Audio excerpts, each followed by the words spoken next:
Was McEwen surprised by the response? Did he just think, well, I'm getting another sponsor for my car and that'll be it? Or did he anticipate how kids would just really grab hold of this phenomenon? To be honest with you, I don't think Mattel or McEwen had any idea. The funny part about it was that Perdone really didn't want to do a funny car. He was a top fuel dragster driver, and back in that time period, the top fuel guys were the elite drivers, and he didn't see going to a funny car as being a great move. And when Tom took him to the meeting with Mattel, and he finally began to see that, well, they're going to get some sponsor money out of it, they're going to be able to build these cars, he kind of went along with it. But once the thing took off, I don't think anyone really had an idea of just how big it was going to be. And another surprising thing is it only lasted about 2.5 years. Really? Yeah, the carryover was decades, but the original Hot Wheels Snake versus Mongoose tour was only a little over 2 years. Wow. They started in 70 and ended in 72. They carried Mattel as an associate sponsor on their cars for a while after that. But the actual program went 2 years. And they also introduced, during that period, front-engine dragsters as a toy. And they built, both Tom and Don had front-engine dragsters that carried the same logos as the funny cars. Did the guys make money on this? I mean, you would think they... What it was it was the first paid sponsorship package.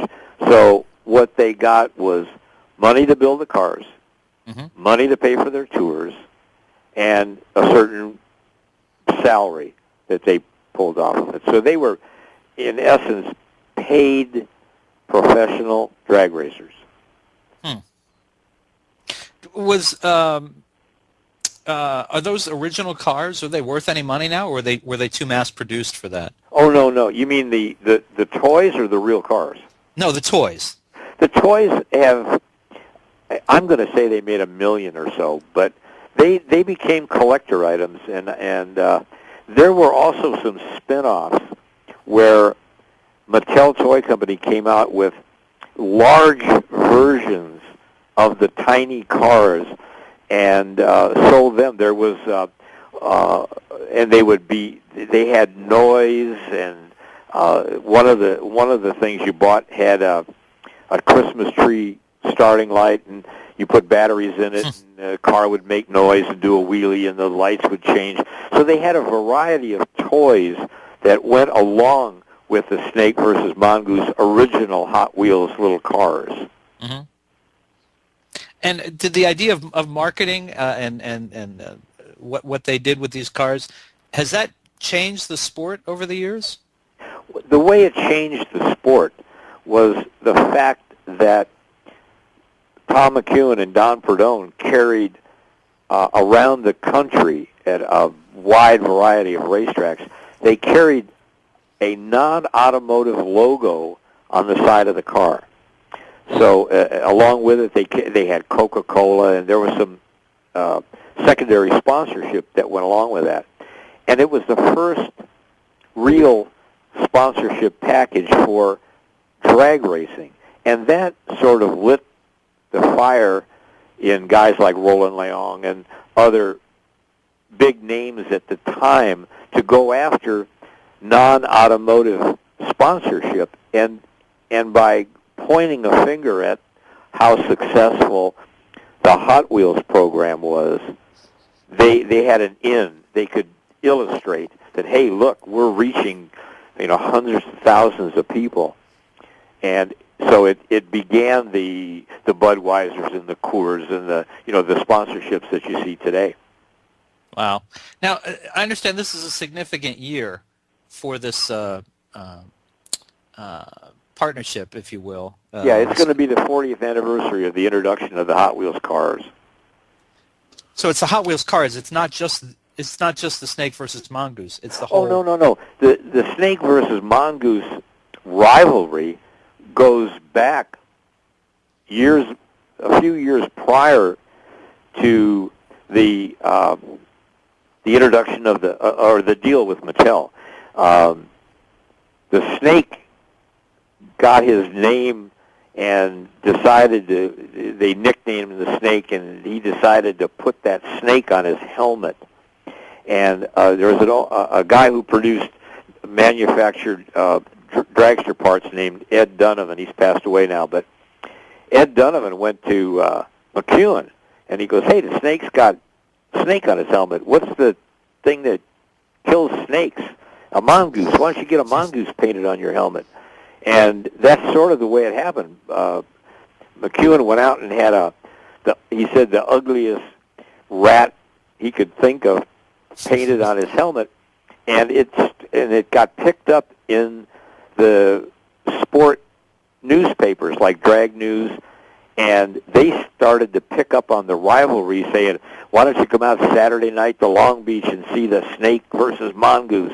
And then the track promoters got a hold of it, and they went, "Hey, why don't we start promoting this thing?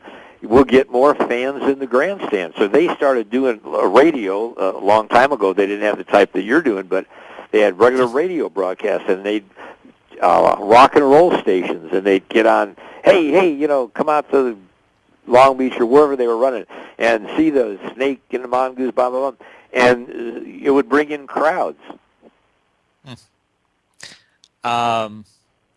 I was just thinking, you tell an interesting story about. I guess it was in the rivalry. Prudhomme was the one who really took losing to McEwen the hardest, right? When you talk about he takes losing. Prudhomme takes losing anything to heart. He's a very, very, very competitive guy, and he was much more serious about the actual racing, where Tom McEwen was a great racer, but he also was very keen on the marketing and the going to the toy stores and going to the mall and playing with the kids and meeting the parents. He had more of an eye for the promotional aspect of the program than Prudhomme did. But in the end, Prudhomme learned to do that kind of stuff. But originally, when they first started, Don Prudhomme was probably the most hardcore drag racer next to Don Garlitz and some of the other early guys. I mean, he wanted to win no matter what. Okay. Well, Tom, let's take a quick break here. We're going to break for just a minute or so. This is Bob Andelman, and you're listening to the Mr. Media, and some of you are viewing this because we're doing video tonight.